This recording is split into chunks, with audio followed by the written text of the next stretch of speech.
everyone. I'm April from Bashar Communications, and I want to welcome you to another exciting night of contact with Bashar. Tonight is really special, not only because Bashar is bringing through this incredible information this weekend that Daryl downloaded some of a few weeks ago. Telephone. Don't mind me. But also, this is the first time that we've had a global teleconference. So there are people all over the world tuning in tonight. And we just want to welcome everyone and thank everyone for helping to amplify the energy grid of higher consciousness on our planet. Okay, so I know you're probably eager to get started and to hear from Bashar. So I'm going to go ahead and turn it over to Daryl, and just want to thank Daryl and Bashar for giving us this.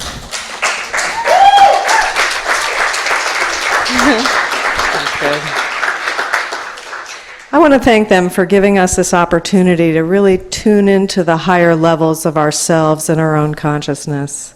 And we really appreciate you creating this doorway. So thank you. Thank you all. Welcome. I'm just going to go right into it. So I just want to thank everyone that's here and everyone listening in. And please have a good time. And I'll see you all later.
I'll take a day to you this day of your time. How are you all? Oh, hey, thank you. Now, once again, we would like to take this opportunity, first of all, to thank each and every one of you, and all of you together collectively, who are participating in the co-creation of this transmission. Once again, each and every time you are willing to participate in this kind of communication, it forms not only a link and a bridge between your world, your frequency, your dimension, your reality, and ours, but also by creating such a link, it creates a new dimension, a new reality, a new vibration that will grow and change and become a space, become a reality in which we can one day both interact more and more directly. So we thank you for the co-creation of this new space, of this new reality in which we all shall together participate. Let us begin this day of your time, this transmission, by calling this communication permission slips. Let us talk about permission slips. What are permission slips? Well, the idea we would like to share with you this day of your time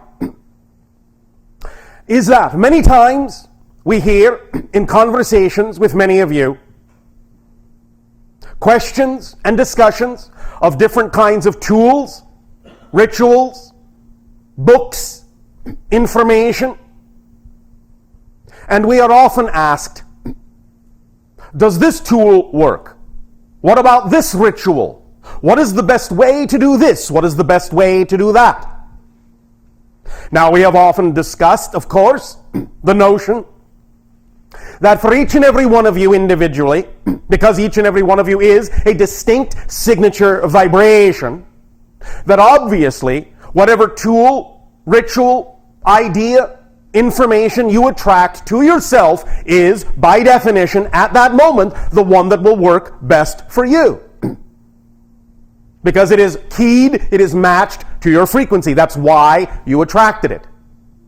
So even if the very next day you attract something different, if it is that attraction, the product of the change in your frequency, and you trust the synchronicity of your life having brought that to you, then even if it is different than what you were doing the day before, it is at that moment the perfect tool for you, because you attracted it with your frequency, like vibration to like vibration.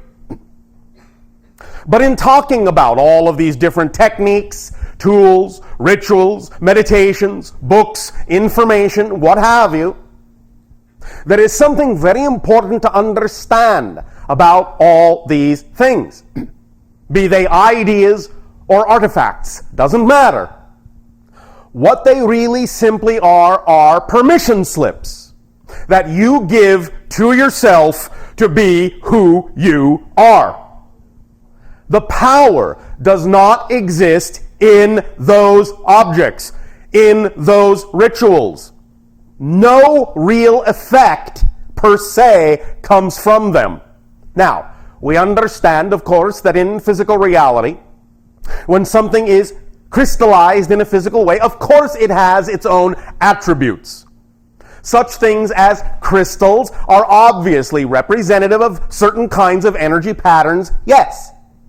But nevertheless, the point is that regardless of what attribute the object or idea or technique or tool itself may have inherently, the idea is that it still doesn't really create any effect within you or do anything for you unless you choose to match the frequency of the idea it symbolizes for you. So you are generating the effect yourself out of your own energy, but what you are doing is you are relying on your belief system, which sometimes can be unconscious, to attract to you the symbol that best reflects the vibration within you, that will allow you permission to be yourself. We understand that many times some of the belief systems and ideas and definitions that you are brought up believing in on your planet will create certain notions and patterns within you that makes it seem as if you do not have the ability to be who you say you wish to be. That there are obstacles or challenges in your way that seem to prevent you sometimes, as we hear it from you, from really becoming the full person you wish to be, from really having the full passionate life you wish to have. This is not empirically true, but we understand that if you have a belief system that says it is that way, then for you it is true. Because even though there is no real empirical physical reality, your experience of physical reality is real. That is the only thing that is real. Experience is the reality, not the reality you think you're experiencing, just the experience itself. And when you gravitate toward, attract yourself to, or attract to you some particular idea of information, some particular technique of delivery, even including this idea of channeling, or some object such as a crystal or some book or some ritual or some meditation, all of those things are just a portion of yourself writing you a permission slip to let you finally be in a space that's safe for you to really express your abilities, to be more of who you are. The things themselves do nothing for you. You are doing it all. But if you feel you need an excuse to do it, a permission slip from the universe to do it, then that's what all of these tools and techniques are for. You attract what reflects the belief system within you that makes it seem as if the technique is giving you the ability to do what you want to do, but you're simply giving it to yourself. You are giving yourself permission through the symbol to be more of who you are. So please remember that when and if, at any time, you have a question in your head, what technique is the best for this? What tool should I use? All the things you're ever going to find, all the things you're ever going to have recommended to you, all the things you're ever going to be attracted to are really nothing more than a variation of a permission slip that you are giving to yourself to reveal to yourself, through the particular symbology of that slip, what kind of pattern exists, or what kind of belief system exists, or what kind of definition exists within your consciousness. And in knowing that, in going into the ritual, in using the tool or the technique with that in mind, you can empower yourself that much more rapidly, that much more powerfully, that much more thoroughly by recognizing that even though you may feel at this moment that you need that tool, need that technique in order to have what you want, in order to be who you wish to be, you can then now at this point understand it is you simply doing this by having given yourself permission to let it be all right in some kind of context that your belief system can relate to, so that you will remove any reason not to be yourself.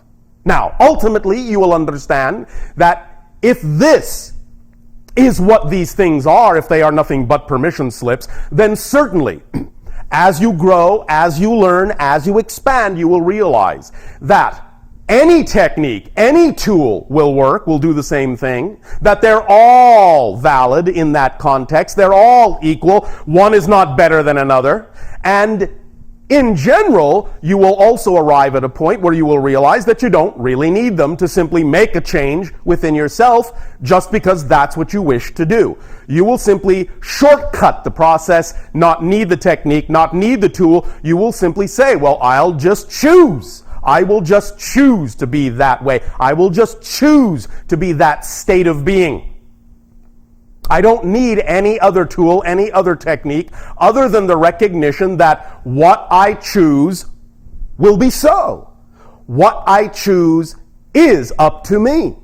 And if I wish to attract a technique or tool to myself because I feel it is fun, because I feel it will give me a reason to do what I wish to do, be who I wish to be, well, all well and good, so be it. But knowing that will eventually eliminate the need for the tool itself. Because you are the primary tool, you are the primary technique. Now, we are going to cover more of the ideas I'm about to speak about in what you call tomorrow's transmission as well. But we're going to lay some foundations here and now for that. The next thing we would like to bring up in connection and in conjunction with this idea of permission slips is how to allow this concept to sink in more deeply and how to form a relationship more clearly and more consciously with what many of you have for a long time called your higher self. This mysterious higher self. Where is it? Don't know. Is he up there? Is she over there? Don't know. How high? This high? This high? Don't know. What is the higher self? Thank you. Let's address this. So you have some definitions to work with, which again are nothing but what? Permission slips. That's all we're delivering here. Everything we say, everything we deliver to you is nothing but another form of permission slip. Take which one works for you. The ones that don't work for you, let them be. Now, let's go into a little bit more detail. Higher self. All right. Most of you are familiar with the idea that you have a physical consciousness, a personality as a physical being that you relate to as your self, so to speak. But then there is this mysterious idea of the higher self. Simply put, most of you understand, or at least intuit, that the so-called higher self, well, is relatively non-physical. Even more simply put, you could say that there is a vibrational frequency just above physical reality, just beyond physical reality, in which resides what you might refer to as a template for physical reality, or upon which you construct your physical experience. It is in that template level, just beyond the physical threshold, that the higher self exists. Now, please do not confuse the idea of higher self with oversoul or spirit or what have you. Higher self is a specific idea that is like a version of the person you are in physical reality, but a version that has a broader perspective, a broader point of view. It's like having a twin standing on a mountaintop while one is also standing in the valley. And they can communicate with each other. And the higher self can say, I see you walking down the road, and I see that there is, well, a little bit of a ditch up ahead, so if you walk this way and walk that way, you'll avoid it. And the one in the valley going, oh, thank you very much. This is, very simply put, the relationship between the two. It is you with a higher perspective, a broader perspective, a bigger picture, without the complications that can arise from the personality construct's belief system. So the higher self is like a guiding principle, a governing principle, so to speak, that is a part of your complex as a person, but is the non-physical component that acts as the conduit to even higher versions of your soul, of your being, of your spirit, but also acts as the intermediary between those higher levels and the physical personality construct, and can distill information from the higher spirit and soul over soul levels in a way that your personality can understand. So the higher self functions like a translator, taking the information from the higher levels and bringing it down to earth in a way that can communicate to the personality effectively. However, because of some of the belief systems that exist within the personality structure on your planet, there has been confusion as to exactly how to form a clear communication line to the higher self. So let's make something very, very clear. This may sound a little bit surprising, but that's all right. Surprises are good. There are 3 levels here in this idea. It might surprise you to know, as personality constructs, as physical minds, you do not conceive of any ideas. What do I mean? The personality does not conceive of concepts. It perceives concepts. It does not conceive them. Here are the 3 levels. The higher self conceives. The physical brain receives. The personality mind perceives. That's all it does. Any idea, any inspiration, any imagination you have ever had doesn't come from the physical mind portion of you. It comes from the higher self portion of you. through the receiver, the brain, and is translated by the brain into a vibration that the physical mind then perceives as a reflected reality. One more time, because this is crucial to understand. You don't conceive of any ideas as a physical mind. That's not what the physical mind is designed to do. It cannot create ideas. It can only perceive the result of an idea from the higher self. Now, this may sound at first somewhat limiting, but in fact, it's very, very freeing, because you can all stop thinking. You can all stop thinking you're in charge. You can all stop thinking you have to think of everything. You can all stop thinking that you're the one guiding the ship. You're not. You are just looking at the road. You're just experiencing the path that you, the whole you, is creating. But the reason you get into trouble, the reason you feel stuck as a physical mind, is because you've been taught to believe that the physical mind is the one coming up with all this stuff. And it's not. So when you try to manipulate it, it doesn't work, because the physical mind is not designed to actually create those concepts. It is only designed to perceive the effect of the creation of those concepts through the receiver, the physical brain. Now, here's also what happens. And again, this is an important distinction. Physical mind cannot perceive how something happens. It can only perceive how something happened. One more time. It's a very important distinction, and I'll explain. Physical mind does not have the capacity to perceive how something happens. It can only perceive how something happened. But because the physical mind thinks it's coming up with these things, it then takes what happened and assumes that that's how things happen. And it's not. It's only what happened that time. And it thinks, well, if I do that again, I can make this happen, I can make that happen. No.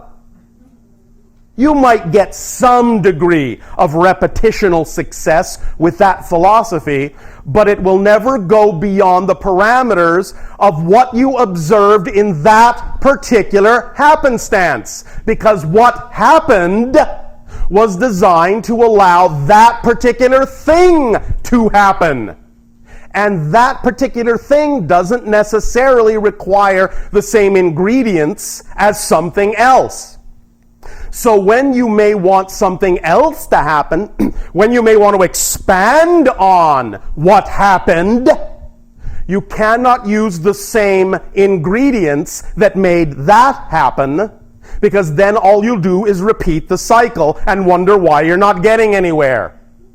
You have to allow the connection to your own higher self to be the one that will allow you to experience the reality that comes from the higher self, because the higher self is the only part of you that actually knows how things happen, because it's on the mountaintop. It has the broader perspective. It can see what's coming. It can orchestrate.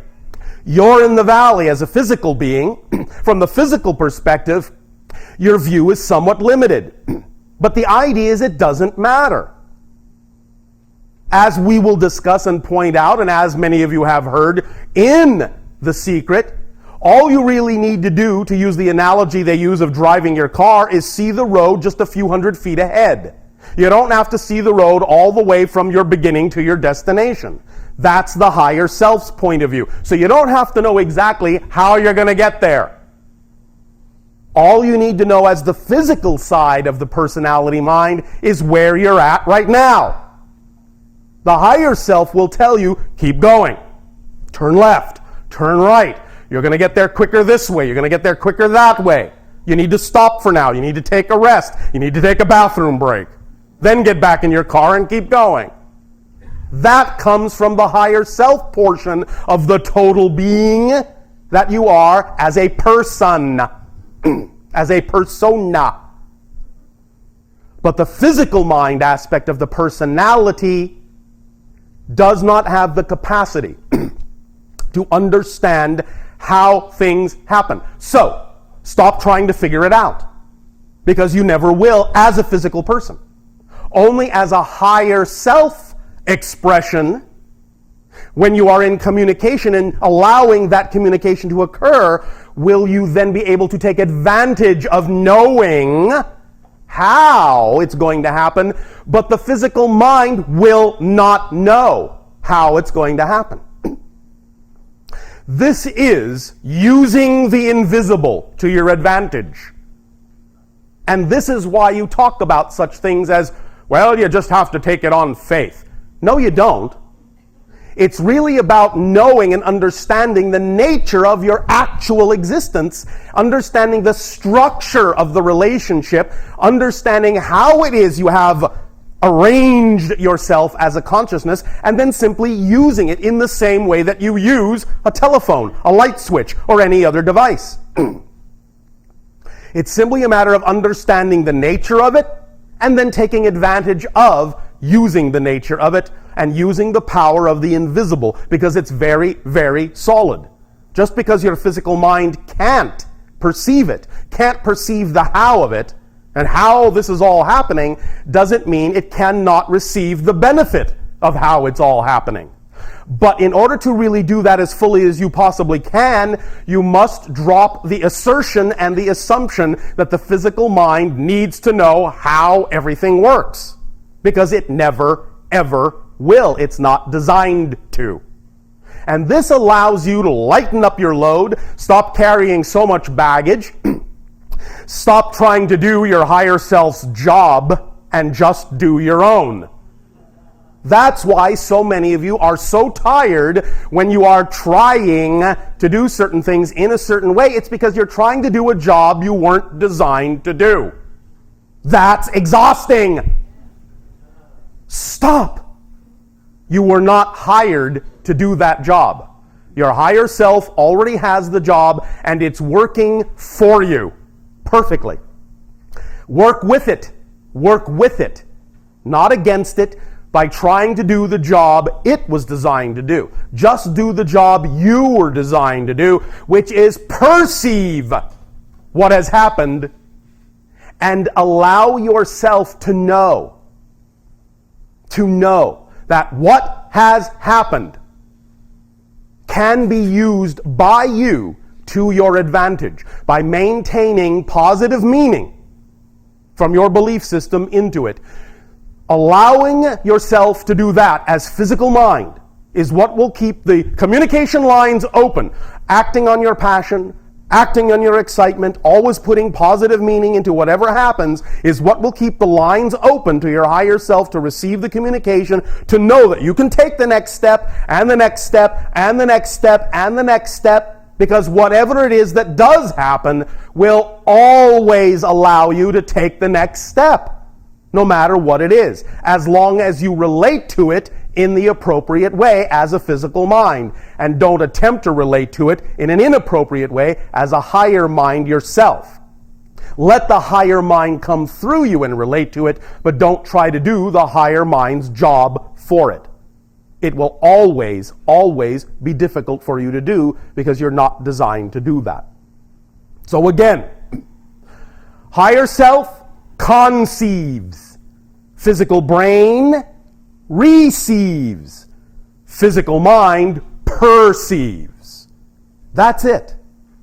That is the totality of your persona in physical reality, with this connection to the level just above, vibrationally just above, what you call solid and tangible reality. Now, of course, to your oversoul, to your spirit, the higher self is actually quite solid, quite physicalized, quite a bit more dense vibrationally than you are when you are on the higher spirit level, on the oversoul level. It is, again, just above what you call the frequency of physical reality. We will go into this, as we say, in more detail, in more depth, tomorrow of your time. Also, what we will go into in more depth and in more detail tomorrow of your time is the concept that we have talked about many times and you have heard from other places many times, but which we will now deliver in a different way. The concept of the difference between state of being and circumstances. And again, this ties into what we are saying. In a nutshell, as you say, the idea is to understand, as we have said in other ways, that circumstances do not determine your state of being. Your state of being determines your circumstances. Now, what's key here, though, is to understand once again that because of the way the personality mind has been taught to think of its job, it will often hear that statement as, oh, well then, if I get into this state of being, I will create circumstances that will be exactly reflective of what I prefer. And if I don't see those, something's wrong. This is what must be avoided, is the assumption that circumstances, that the appearance of circumstances mean anything. Again, remember, they are neutral. It's what you put into them from the state of being you choose to be in that determines the effect of the state of being of your life, the quality of who you are, the level of your passion, not what the reflection looks like. So, taking this a step further, beyond the idea, beyond the mechanistic connective statement of it's not circumstances that determine your state of being, it's state of being that determines your circumstances. Taking it a step further, you could actually help break that connection that doesn't serve you by restating this idea in a more definitive way. Circumstances don't matter. Only state of being matters. Circumstances don't matter. Only state of being matters. Now listen to the way that translates in your language. Circumstances don't matter. Don't materialize things. Only your state of being matters, materializes things. So, circumstances don't matter. Only, underline, underline, underline, underline, underline, underline, underline, only your state of being matters.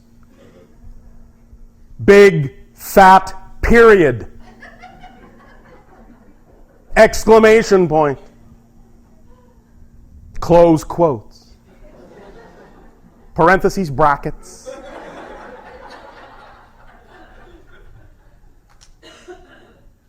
Now, we will also, tomorrow of your time, in that transmission, explain in far more detail the whole idea of the energy of the transformation on your planet, the rate of acceleration, and the different gradients within it. As we now approach what we have, and many others have, labeled as the threshold crossing, your year of 2012, where the leading edge of your consciousness will have reached critical mass. And in crossing that threshold, then from that point forward, can allow more opportunity for positive creation to occur. We will, having said that, discuss in finer detail what we mean by this wave of energy that reaches critical mass, and the different gradients that go along in it, and the consequences of existing in each of those gradients, so that you can see more clearly, and you can choose more clearly, if you wish to, how to ride the front leading edge of that transformational consciousness wave, instead of simply bobbing up and down in some of the eddies and currents that follow along in its wake. Because that's what a lot of you are doing. Just bobbing around in the currents in the wake of the leading edge of the consciousness wave. But you can ride the leading edge if you wish. So, in that context, we will explain how to ride that wave. Surf's up. Now, all the things we have said, all the things we will say, all the things we are saying, come together now, in this moment, in this transmission. And once again, we thank you for the opportunity to share this perspective with you. We now ask you, if you wish, to open up to sharing and more direct interaction with what you call your questions and discussions, if you wish.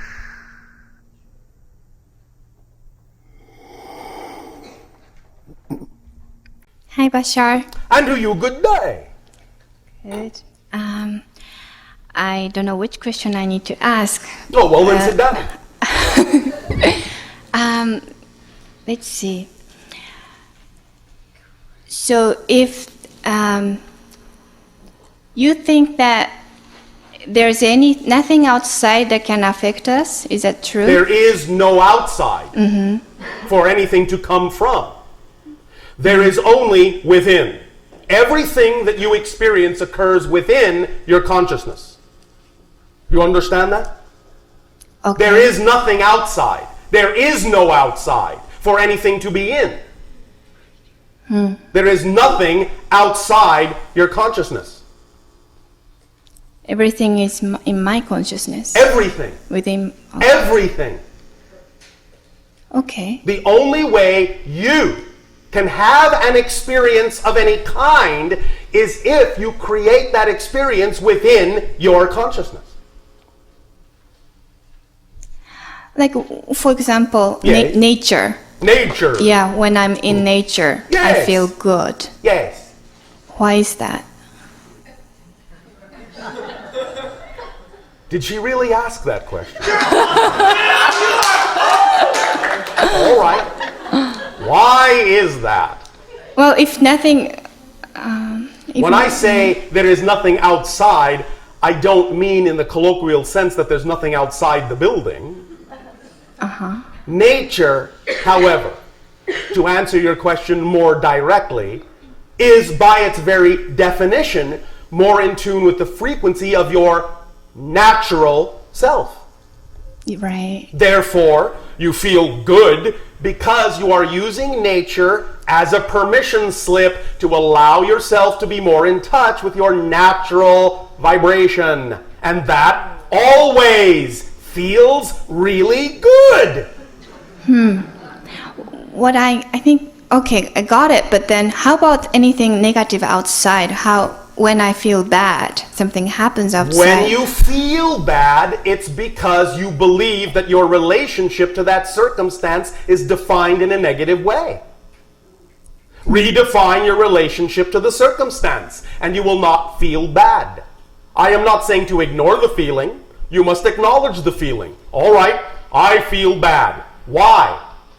What would I have to believe is true about my relationship to this situation in order for me to have this feeling?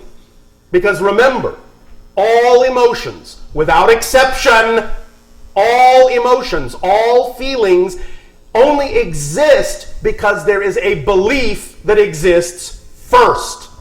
You cannot have a feeling without having a definition or a belief first.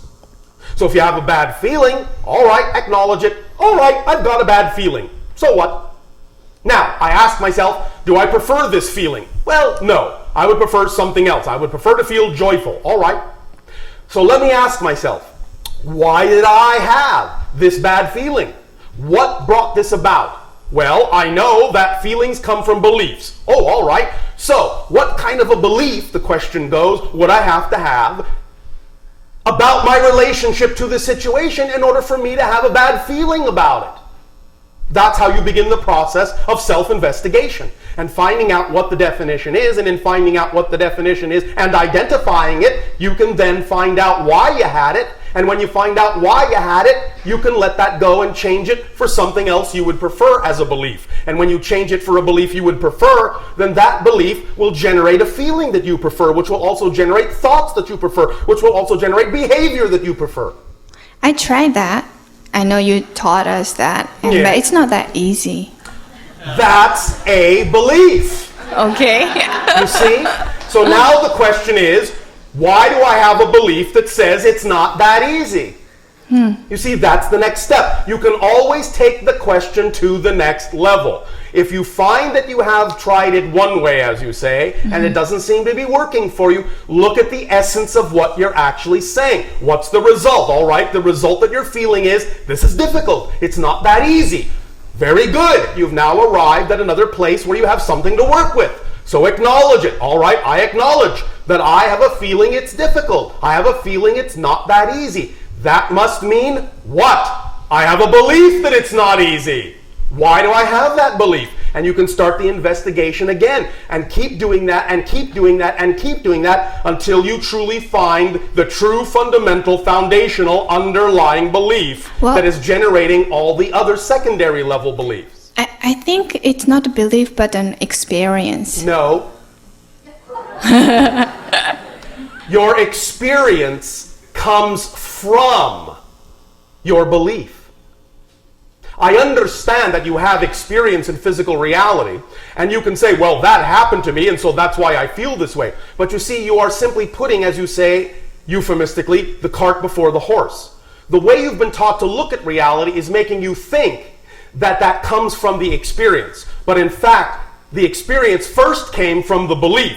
Now, once you have the experience may reinforce the belief, but it doesn't generate the belief. The belief generates the experience, which then by definition strengthens the belief, because all beliefs must, by definition, contain an element, a component that is a self-generating, self-fulfilling aspect. If beliefs did not make it seem as if no other beliefs were possible, you wouldn't be able to have that particular experience. So when you have a belief that generates an experience, the experience will then always have the capacity to reinforce the belief and make it seem to be the only thing that's true. But that's not true. You have to get to a point where you know it's not true, no matter how it feels, so that when something happens, you can recognize that the experience is not causing the belief, it's just reinforcing the belief. And that therefore the experience can be used to put you in touch with the belief that generated the experience to begin with. You follow me? Yeah. Are you sure? I kind of. I think so. Yeah. Work with that. Okay, I have a problem when my husband tells me to do that. Why do you have a problem with it? And why are you defining it as a problem? Well, because it comes from outside. Not There is no outside. All the things you choose to feel, you choose to feel. Anyone could come up to you and say anything. You could still laugh, you know. That's what he said. Someone slaps, even if someone slaps in my head, I still have to choose how I feel, how I feel. But the point is, you're choosing, which means it's under your control. So if you are choosing to feel bad, you have to ask yourself, why would I choose that? And when you ask that kind of a question, it can put you in touch with the belief that makes you think that that's your only choice. when in fact you have many choices of how to feel and how to believe. So you have to find out why you're choosing what you're choosing. Up to you. Okay, thank Thank you. you. Appreciate it. And we appreciate you as well. But the point is, you must learn to appreciate yourself more. Yeah. All right. And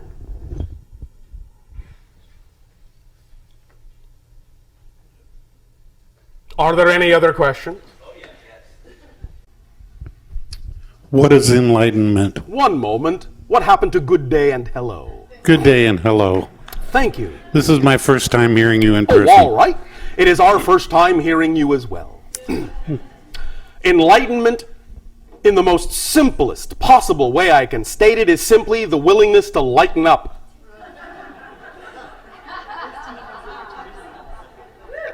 All you have to do is lighten up on yourself, raise your frequency by doing so, and you will have a broader perspective that allows you to see that everything is connected, that everything is one.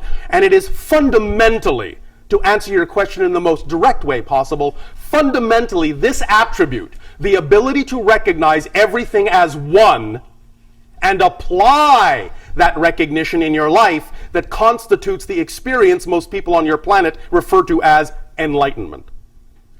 Does that answer your question? Very well. Thank you. Thank you.